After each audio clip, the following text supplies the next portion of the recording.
Hi, I'm Matt and welcome back to Soil Lab. You might remember one of our early videos on this channel where we looked at gypsum and its effects on soil structure and also its effect on displacing sodium. And we looked at the soil, we looked at the soil test results and the chemistry, but we didn't show the impact to plant growth and development.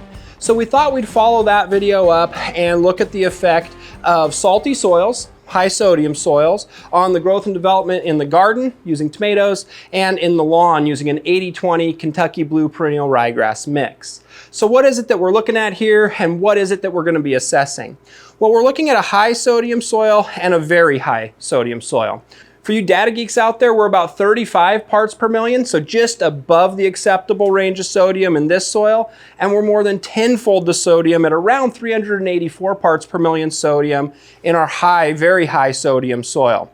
So what are the treatments that we used and how did we set this up?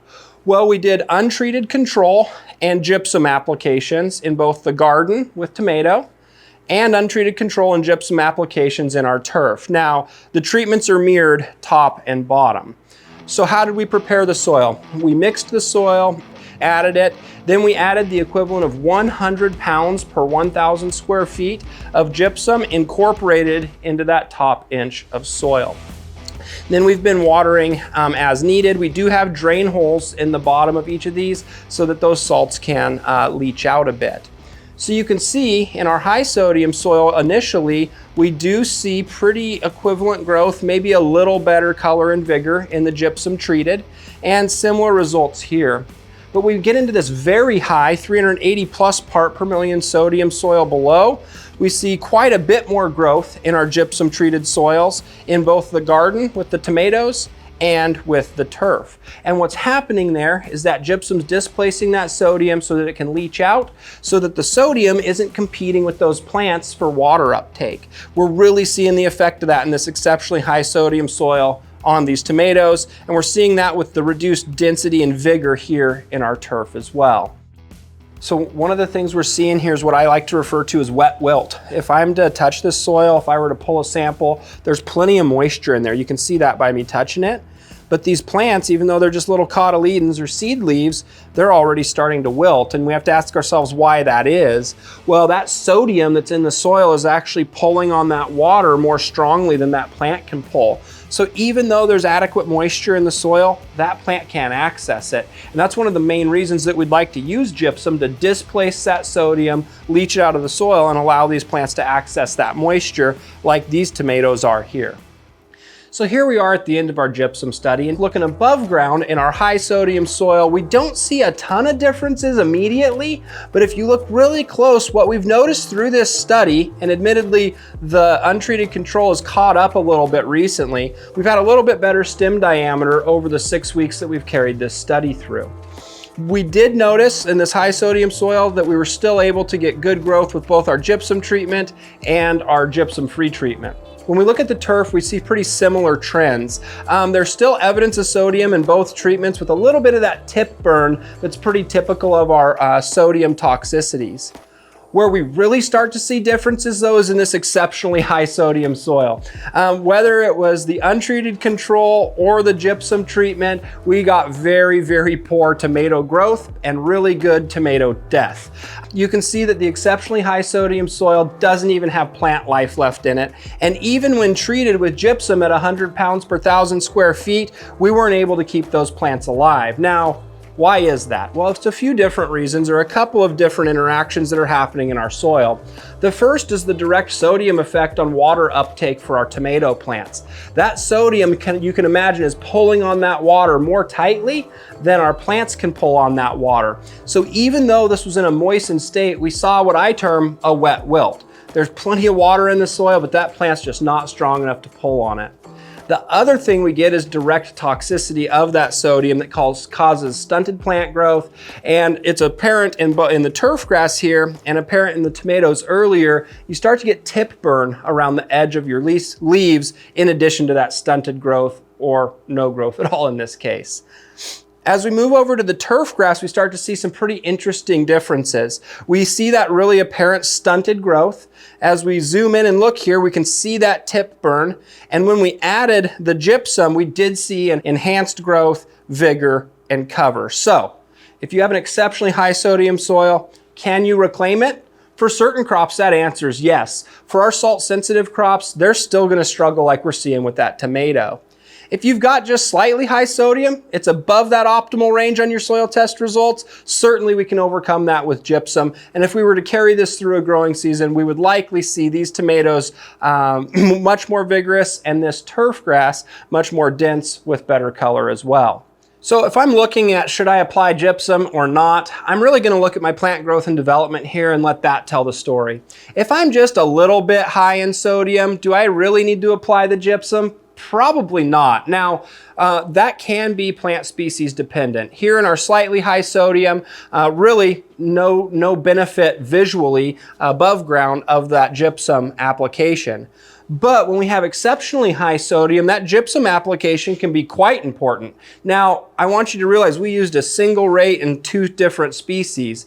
We might need annual applications of gypsum at this rate or even a higher rate to get a significant difference in a soil such as this one. Something else that we noted in this study that you really can't see right here, but certainly is worth discussing, is regardless of if it was this exceptionally high sodium or just the high sodium, in each of the treatments that got gypsum, we saw enhanced water infiltration.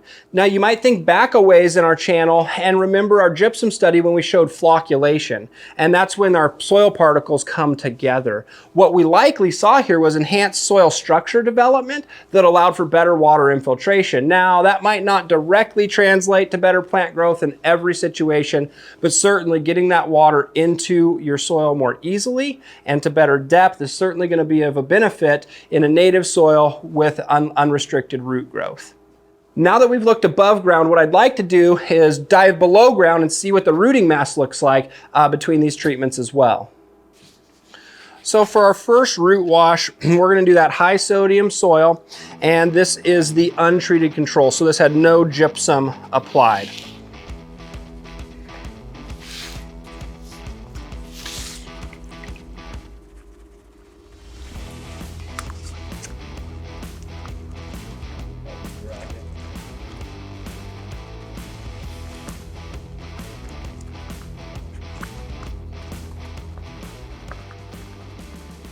All right, now that we've done our root wash, let's look at the visual differences. It appears to me, and if you've seen it different, let us know in the comments below, but it appears to me like we have a little better root length on the average in our treatment that received the gypsum. That's these 3 plants here, versus the root length that we got on the average with the 3 treatments that didn't receive gypsum. Now, again, I know you're not seeing it right now statically, but I would tell you throughout the whole study over the last 6 weeks, these had the best growth development early on. It wasn't really until week 6 that above ground we saw these catching up. It'd be really interesting to see what these differences would be once we start putting fruit on these plants.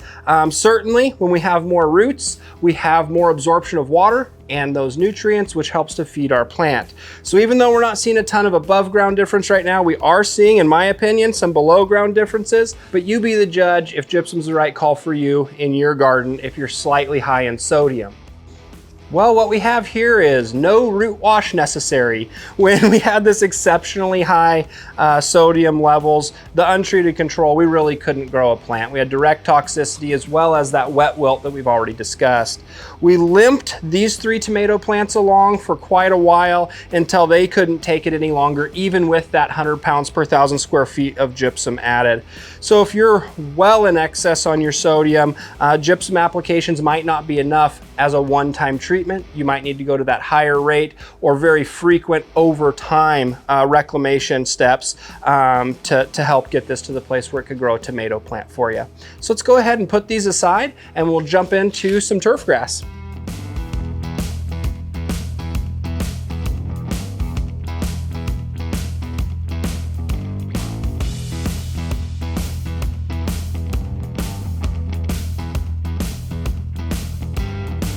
Well, we've looked at our tomatoes. Now it's time to look at our turf grasses. So just to remind you what we're looking at our exceptionally high sodium soil here, our untreated control, and the 100 pounds per 1,000 square feet gypsum addition here.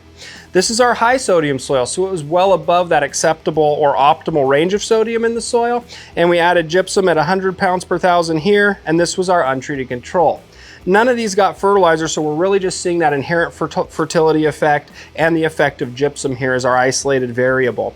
Now, when I look at the rooting patterns here, I see one difference first, and that's rooting depth. In our exceptionally high sodium soil, even when treated with gypsum, our rooting depth was significantly limited. Now, why is that? My suspicion is that even in the untreated control, we were able to move sodium through irrigation just below where we have rooting. You'll remember below that area, the soil had poor structure, didn't hold together, and had exceptionally low, if any, root mass. Now here where we added the calcium as gypsum, that calcium was able to displace the sodium, and we were likely able to leach that just a little bit deeper than we did in the untreated control. So our root mass was concentrated near the soil surface, but was still really limited with depth. Now in our high sodium soil, but was lower than this one, remember, this was out of range, I'd argue that we still see a little bit of difference with the gypsum treatment versus the untreated control in terms of rooting depth. You can see it's ever so slightly deeper, but there's more root mass here, certainly. So, if you have high sodium, should you be using gypsum? Well, you can look here and make that decision on your own, but I would say in exceptionally high sodium situations, we need to be adding gypsum, and we need to look at using it not just one time as a treatment, but over time and maybe in higher rates. When we have a high sodium soil, it'd be interesting to run this through a whole season. I would suspect that especially during stress periods of the summer, you'd likely see above ground differences as well as those below ground differences. If you enjoyed this video, please like, subscribe, comment below what you'd like to see next, and I'll look forward to seeing you again in the lab.